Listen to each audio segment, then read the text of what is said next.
ассалому алайкум дӯстон, хуш омадед ба шабакаи мо. Довталаб барои камарбанди вазни миёна UFC Иен Гери гуфт ки Ислам Махачевро дар чорум раунд нокаут кардан мехоҳад. Биёед суханҳои ӯро гӯш мекунем.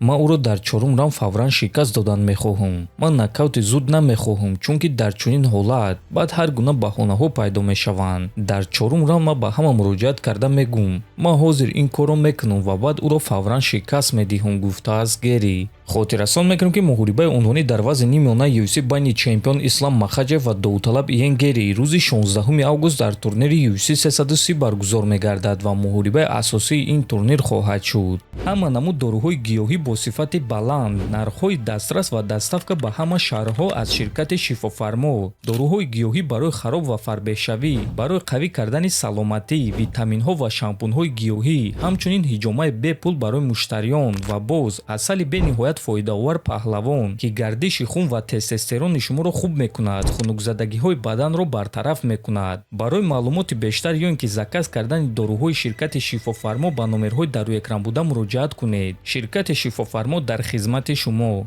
менеҷери Арманд Сарукян Саяд Абдурахмонов гуфт ки рақиби навбатии муштариаш Чарлз Оливейра шуда метавонад.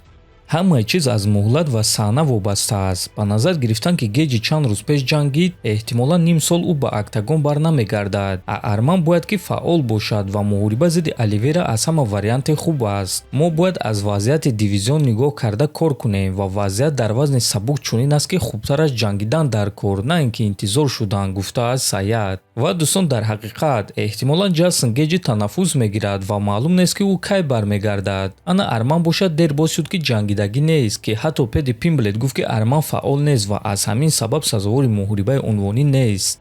ман фикр мекунам ки Арман муҳорибаи унвониро арзанда нест. дар 3 соли охир ӯ танҳо Дэн Хукерро шикаст додааст. Арман варзигари хуб аст, лекин ӯ Матеуш Гамродро шикаст дода натавонист. соли гузашта Матеуш ба ӯ реванш пешниҳод кард, Арман бошад розӣ нашуд. тасаввур кунед, шахсе ки шуморо шикаст додааст ба шумо реванш пешниҳод мекунад, аз шумо бошед розӣ намешавед. барои розӣ нашудан ту бояд ки арӯсаки нозук бошӣ ва Арман маҳз чунин арӯсак аст. агар Арман ба ҷои Хукер Гамродро шикаст дод, боз ҳам зиёдтар ба камарбанд наздик мешуд, чунки Дэн Хукер як тарсончак аст. агар дар банд ҷони ӯро монанд, ӯ ҷангида наметавонад. ман тамоман намефаҳмам ки чаро то ҳол ӯ дар рейтинг қарор дорад. Майкл Чендлере ки ӯро нокаут карда буд, дар рейтинг нест, гуфтааст Пимблет. ва дӯстон, бояд гуфт ки Арманд Сарукян дар 3 соли охир танҳо 3 муҳориба гузаронидааст. охирон муҳорибаи худро зидди Дэн Хукер моҳи ноябри соли гузашта гузаронида буд.